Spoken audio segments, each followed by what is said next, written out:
बिस्मिल्लाहिर्रहमानिर्रहीम, अस्सलाम वालेकुम। मैं हूं मखदूम शाहबुद्दीन। 26 दिसंबर 2025 जुमातुल मुबारक का बाबरकत दिन।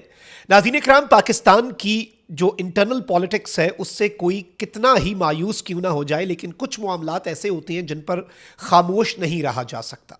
और अब इस वक्त पाकिस्तान तहरीक इंसाफ और पाकिस्तान की मुक़्तदरा के दरमियान जिस कदर दूरियां आ चुकी हैं, जिस कदर पॉइंट ऑफ नो रिटर्न से आगे निकल चुके हैं, अब कुछ बातें हैं जो करना बहुत ज़्यादा अहम है।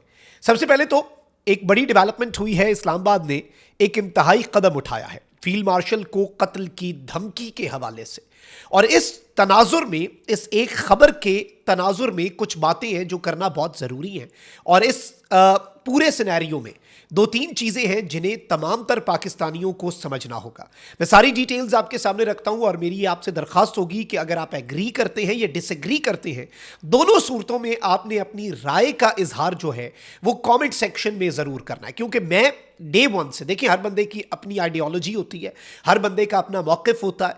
मेरा डे वन से मौक़िफ़ ये रहा है कि चीज़ों को अफ़हाम व तफ़हीम से हल किया जाए, मामलात को कभी भी पॉइंट ऑफ नो रिटर्न तक ना ले जाया जाए। और चीज़ें जो हैं, देखिए, एक वापसी का रास्ता जो होता है ना गुफ्तगू का, वो हमेशा खुला रखना चाहिए। पॉलिटिक्स जो है वो यही है।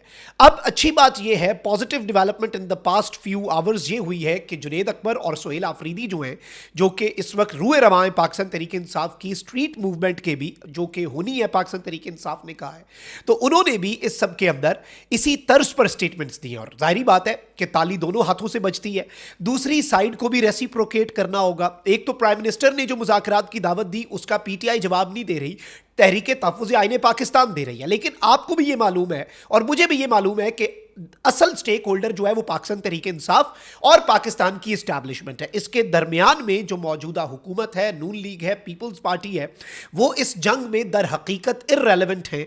इसे जंग भी नहीं कहना चाहिए, that is a very harsh word.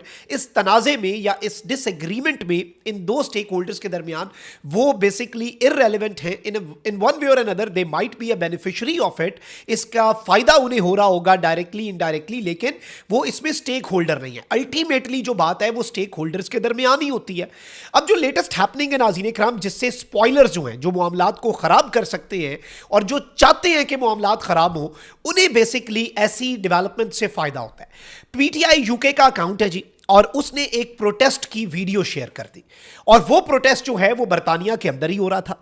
उसमें एक खातून है, उसने कहा कि भाई, एक इससे पहले था जो जहाज के अंदर मारा गया, और अभी वाला जो है उसे कोई उसकी गाड़ी के अंदर मार देगा। और ये वो बेसिकली खातून जो है वो ये बात कर रही थी। ये खातून कौन है, आई हैव नो आइडिया। ये वीडियो पीटीआई यूके के ऑफिशियल अकाउंट से शेयर हो गई। अब बरतानिया के अंदर ये बात हो रही थी, तो बरतानिया में कवानीन बहुत सख्त हैं। ये बेसिकली इंसाइटमेंट टू वायलेंस के साथ साथ इसके ऊपर जो दफा पाकिस्तान की हुकूमत लगवाना चाह रही है वो ये है कि ये टेररिज्म को ग्लोरीफाई कर रहे हैं कि भाई कोई मार देगा तो वो बड़ा काम करेगा, और ज़ियाउल हक के साथ तशबीह दी। अब खबर ये है, पहले आप खबर ले लें फिर हम इस पर बात करते हैं, और कुछ बातें बड़ी ज़रूरी हैं करना इस मौके पर। हुकूमत पाकिस्तान की जानिब से बरतानवी हुकूमत को बाज़ाब्ता तौर पर ऑफिशियली खत लिखकर मुतालबा किया गया है कि पीटीआई के सोशल मीडिया अकाउंट्स पर ऐसी वीडियो ज़ेरे गर्दिश हैं जिनमें army chief field marshal Asim Munir को कत्ल करने की धमकियां दी जा रही हैं। बरतानिया ऐसे तमाम अकाउंट्स के खिलाफ कार्रवाई करे जो पाकिस्तान में दहशतगर्दी, तशद्दुद और अदम इस्तेहकाम पैदा करने की कोशिश कर रहे हैं। हुकूमत पाकिस्तान ने बरतानवी हुकूमत से मनफी सरगर्मियों में मुलविस अफराद के खिलाफ कार्रवाई के लिए होम ऑफिस को खत लिख दिया है। खत में कहा गया है कि पीटीआई से मुंसलिक सोशल मीडिया अकाउंट से ऐसी वीडियोज ज़ेरे गर्दिश हैं जिसमें आर्मी चीफ को कत्ल करने का मुतालबा किया जा रहा है। यह मवाद ना बयानबाजी और ना ही सियासी है। यह वाज़ेह तौर पर अक़वाम मुत्तहिदा के रुकन मुल्क की आला फौजी शख्सियत के कत्ल पर उकसाता है। यानी ये तनकीद नहीं है, ये फ्रीडम ऑफ एक्सप्रेशन नहीं है, बल्कि ये यूएन के एक मेंबर मुल्क जो है उसकी एक आला फौजी शख्सियत के कत्ल पर लोगों को उकसाने की बात है। यह पाकिस्तान की गवर्नमेंट का मौक़िफ़ है जो मैं पहले आपके सामने रख रहा हूँ। खत में कहा गया है कि पीटीआई से मुंसलिक प्लेटफॉर्म से मुसलसल इंतशार तशद्दुद की कॉल्स दी जा रही हैं। खत में मुतालबा किया गया है कि बरतानिया कत्ल और तशद्दुद की कॉल्स देने वालों की शनाख्त करे और तहकीकात करके उनके खिलाफ मुकदमा चलाए। हुकूमत पाकिस्तान की जानिब से लिखे गए खत में यह भी कहा गया है कि पीटीआई और इससे मुंसलिक प्लेटफॉर्म्स के पाकिस्तान में तशद्दुद, नफरत और बड़े पैमाने पर बदअमनी जो है फैलाने की तहकीकात की जाएं, पाकिस्तान में तशद्दुद पर उकसाने और बदअमनी फैलाने पर पीटीआई पर फैसला कुन कानूनी और इंतजामी कार्रवाई की जाए जिसमें इस पर पाबंदी भी शामिल हो। खत में मजीद कहा गया कि बरतानिया इस बात को यकीनी बनाए कि उसकी सरजमीन पाकिस्तान के खिलाफ तशद्दुद, बदअमनी और दहशतगर्दी को हवा देने के लिए इस्तेमाल ना हो।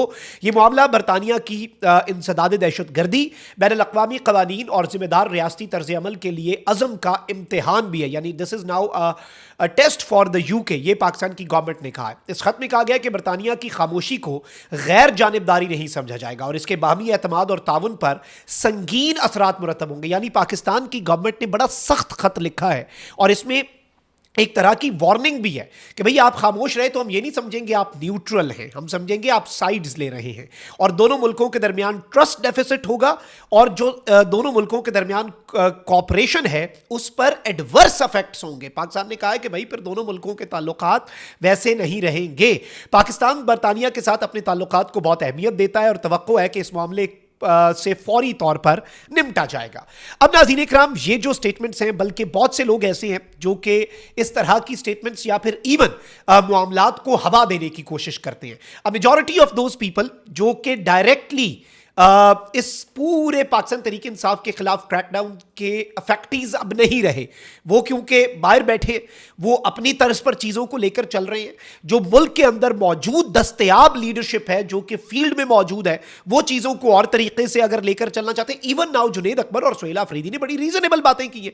आई थिंक कि देखें, ताली तो वैसे ही दोनों हाथों से बजती है, इसमें तो कोई दूसरी राय नहीं है और हमें इस चीज़ को समझना होगा कि एक एक कदम मुल्क की खातिर दोनों साइड्स को, इवन इवन पाकिस्तान तहरीक इंसाफ, पीछे हटना होगा। पोलराइजेशन बढ़ती जा रही है, चीजें जो हैं वो बहुत आगे से आगे बढ़ती जा रही हैं और इस सब के अंदर इस तरह की स्टेटमेंट्स जो कि कोई भी उठकर दे देता है बैठकर, इनकी स्क्रूटनी, इनके ऊपर जो एक चेक एंड बैलेंस है कि इस तरह की वीडियोस, इस तरह की स्टेटमेंट्स जो हैं वो कम से कम ऑफिशियल अकाउंट्स जो हैं उनसे शेयर ना की जाएं, because this will fuel the fire.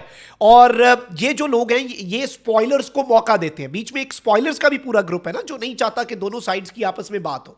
वो क्यों नहीं चाहता? क्योंकि वो इन दोनों साइड्स की लड़ाई का बेनिफिशियरी है। ये दोनों साइड्स लड़ेंगी तो बहुत से लोग जो हैं उनके घरों के चूल्हे जलेंगे, उनके पेट भरेंगे, उनकी तिजोरियां भरेंगी और वो इसके अंदर फायदा हासिल करेंगे। तो वो भाई क्यों चाहेंगे कि दोनों साइड्स बैठें या दोनों साइड्स के दरमियान जो कंफ्यूजन्स हैं या जो भी गिले शिकवे हैं वो दूर हो। वो तो यही चाहेंगे कि दोनों साइड्स के दरमियान चीजें पॉइंट ऑफ नो रिटर्न से आगे ही रहे, इनका कोई वापसी का रास्ता दोनों साइड्स के दरमियान ना हो। अब नाज़रीन इकराम, अब दोनों साइड्स जो हैं उन्हें एक एक कदम वैसे ही पीछे हटना चाहिए क्योंकि for the greater good of the country बहुत चीजें जो हैं वो आगे बढ़ चुकी हैं। लेकिन देखिए, एंड पे भी जंग भी हो जाए ना, बड़ी बड़े मुल्कों की बड़ी बड़ी जंगों के बाद भी ना उन मुल्कों को आके बैठना पड़ता है मुज़ाकरात की मेज में। बड़ी जंगों के बाद एटम बम चला दिया, उसके बाद भी एंड पे बैठना तो पड़ना है। तो बैठ के जो बात हो सकती है ना वो और तरीके से नहीं हल हो सकती। इसमें जो रीजनेबल सेन वॉइसेस हैं, सैनिटी प्रिवेल करनी चाहिए, सेन वॉइसेस जो हैं उन्हें आगे आना चाहिए और थोड़ी सी तलखी को कम करने के लिए ऑब्वियसली सबको एक एक कदम पीछे हटना पड़ता है, तभी जाकर तलखियां जो हैं वो कम होती हैं और अदावतें होती हैं, तगाफुल होता है, रंजिशें होती हैं, लेकिन कोई भी ऐसी चीज़ नहीं होती जो बैठकर हल न की जा सके।